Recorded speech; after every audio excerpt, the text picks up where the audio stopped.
Very good afternoon sages people, sages girls and boys. मैं आप लोग के सामने में दूसरा वीडियो लेकर के आ रहा हूँ जिसमें मैं ईडियम्स के बारे में बताऊँगा and idioms on fish.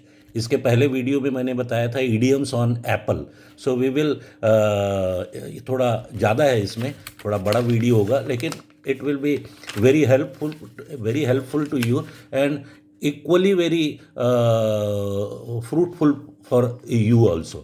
So fish के ऊपर पहला फर्स्ट ईडियम इसमें अपन ये कहेंगे कि अ बिग फिश मतलब क्या है? एन इम्पॉर्टेंट पर्सन मीन्स क्या है?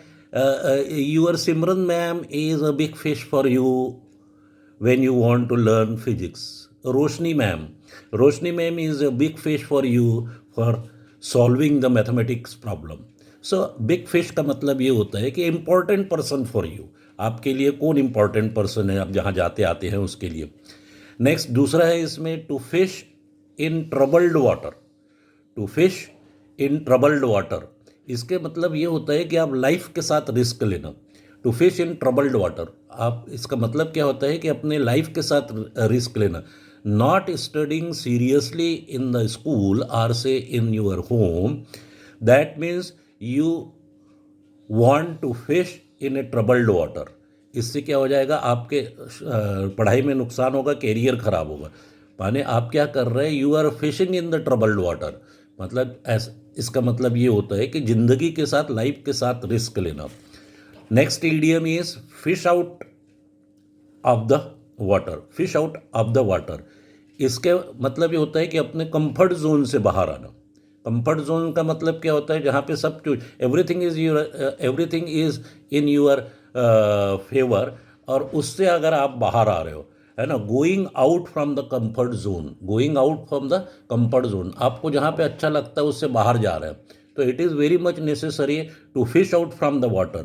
आप अपने कंफर्ट जोन से जब तक के बाहर नहीं आएंगे, you will not get success. To achieve the success it is necessary to fish out from the water. Next idiom में आपको और एक बताना चाहूँगा, वो है फोर्थ नंबर का है। इसके पहले मैंने अभी आपको 3 बता दिए हैं, आप लिख भी ले रहे हैं, उसको नहीं भी लिखेंगे बार बार वीडियो देख करके लिख लेना। ड्रिंक लाइक ए फिश का मतलब क्या होना है कि जो बहुत ज़्यादा शराब पीता है, अल्कोहलिक पर्सन। तो जैसे एक एग्जांपल ले लेता हूँ मैं, my uncle drinks like a fish. माने पानी में जैसे मछली रहती है, पानी पीते रहती है, उस टाइप का मतलब हर टाइम, सुबह दोपहर शाम रात, है ना, ही ड्रिंक्स लाइक ए फिश। इसका मतलब क्या होता है? एल्कोहलिक होना। बगैर एल्कोहल के क्या है, उनको चलता ही नहीं काम। अ कोल्ड फिश मतलब क्या होता है? Emotional less. आपको उसको किसी को भी कुछ भी बोल लो, है ना कुछ उनके वो चेहरे में एक्सप्रेशन है। जनरली मैं आपको बता रहा हूँ कि when teacher comes to the class, या मैं जब तुम्हारे क्लास में आता हूँ, तो मैं तुम लोगों को क्या देखता हूँ कि हम कुछ भी बोल लें, कुछ भी समझा लें, you all are behaving like a cold fish. का मतलब क्या है कि हम कुछ भी बोल रहे हैं, ना तुमको कोई प्रश्न पूछना है, ना तुमको किसी प्रश्न का जवाब देना है। So don't become a cold fish in the classroom, है ना, आस्क क्वेश्चंस। नेक्स्ट है अ फिश स्टोरी। फिश स्टोरी मतलब क्या होता है? गपूड़ी लोग जो रहते हैं ना, जो सफ़ेद झूठ बोल रहे हैं, बिल्कुल उसके बात से पता चल रहा है कि ये सफ़ेद झूठ बोल रहा है। जैसे क्या है कि अपन देखते हैं कि कोई गप मार रहा है। जैसे क्या है कि मैं यहाँ से बूरी से दुर्ग गई थी साइकिल से, I read there in 15 minutes. तो इट इज़ क्या है? This is a fish story. मतलब क्या है? गप मार रहा है या गप मार रही है।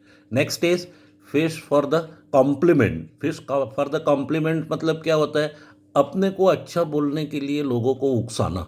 मतलब girls are very fish for the compliment. Girls are too much fish for the compliment. बहुत अच्छा तैयार हो जाएंगी, बहुत अच्छा ड्रेस पहन करके आ जाएगी, साड़ी पहन के आ जाएगी, ये करके आ जाएगी, वो करके आ जाएगी, और अगर कोई उसके तरफ ध्यान नहीं देता है ना, तो फिर वो पूछेगी, क्यों मेरा ड्रेस ठीक नहीं लग रहा है क्या? कि ये सूट नहीं कर रहा है क्या मेरे को? ताकि क्या, नहीं नहीं नहीं, बहुत बढ़िया दिख रही है, तो बहुत अच्छा दिख रहा है, बहुत ही शानदार कॉम्बिनेशन है, बहुत ही ब्यूटीफुल कलर है। सो अपन ये कह सकते हैं feminines are fish for the complement.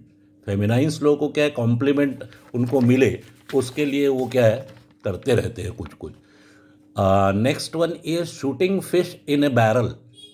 Shooting fish in a barrel का मतलब क्या होता है कि बहुत ही आसान काम है, very simple thing or say very easy task. मतलब क्या है कि you are student of any class, मान लो you are student of class 9th, है ना, और अगर आपको क्लास 5 का पेपर दे दिया और उसमें आपने 100 में 100 नंबर पा लिए, तो you are shooting fish in a barrel. मतलब वो तो है ही है। एक तो ऑलरेडी बैरल के अंदर, मतलब तुम 5वीं पढ़े, आज आपको 4 साल हो गए, और आप तुम बता रहे हो मेरे को कि मैं 5वीं के पूरे 100 में 100 पाए। So very easy task. Neither fish nor fall. Neither fish nor fall का मतलब क्या होता है? Not clear, not obvious. Sometimes क्या होता है कि टीचर कुछ पढ़ाते रहता है, नीदर फिश नॉर फॉल, मतलब क्या है कि कुछ क्लियर नहीं हो रहा है, कुछ समझ में नहीं आ रहा है। Even after you are a cold fish, तब तब बोलना चाहिए ना खड़े होकर के, तब कि सर हमको कुछ भी समझ में नहीं आ रहा है, कुछ भी चीज़ क्लियर नहीं है। नीदर फिश नॉर फॉल का मतलब ये होता है कि not clear, not obvious, not getting the point. माने आगे कुआं पीछे खाई वाली बात हो गई है। क्या हो गया? आगे कुआं पीछे खाई वाली बात हो गई। नेक्स्ट वन ये क्या है? To have another fish to fry. To have another fish to fry मतलब क्या है कि मैं एज ए प्रिंसिपल स्कूल में बैठा हुआ हूँ, और आप आकर के आपने अचानक पूछा कि सर मेरे को ये इंग्लिश का टेंस समझा दो, तो मैं बोलूँगा wait for some time, I will call you because I have other fish to fry. मेरे पास और भी काम है भाई, मैं उस काम को निपटा लेता हूँ जो ज़्यादा मैंडेटरी है, ज़्यादा इम्पॉर्टेंट है। Then I will call you, then I will let you understand all the thing. तो मेरे पास और भी काम है, इसका मतलब ये होता है to have other fish to fry. I have other fish to fry का मतलब मेरे पास और भी काम है यार, ये मैं भी, मेरे को जैसे मेरी मिसेस बोलती है कि go and bring vegetable from market, तो मैं बोला, मैं उनको बोलता हूँ कि okay please, but I have other fish to fry, मेरे को कुछ और भी काम है। एक और है, last but not least, to have a bigger fish to fry. To have a bigger fish to fry, तो उसका क्या मतलब होता है कि मुझे उलझाओ मत, है ना। I am doing my work honestly, मेरे को ये भी कर दो, वो भी कर दो, फलाना कर दो, यू आर क्या कर रहे हैं, मेरे को उलझा रहे हो। So don't have me bigger fish to fry, so मुझे उलझाओ मत। तो इस तरह के कुछ फिश के ऊपर में हैं। और इसके पहले मैंने एप्पल के ऊपर में बताया। I hope you enjoy the idioms and their meanings with connection to the Hindi also. So very nice, very good, and इसके नोट्स बना लीजिए। अगर नहीं बना, बार बार वीडियो से इनके नोट्स बनाएं, या नेक्स्ट टाइम जब भी आप मेरे से मिलेंगे तो मेरे पास में है वो एक कागज़ जिसमें मैंने लिखा है, I will provide you. Very nice, thank you, and very good night to you all for today. Okay, and और एक चीज़ बोलना चाहूँगा, इस तरह से और भी इडियम्स और मुहावरे वगैरह आप इस तरह से आप याद कर सकते हैं। Thank you.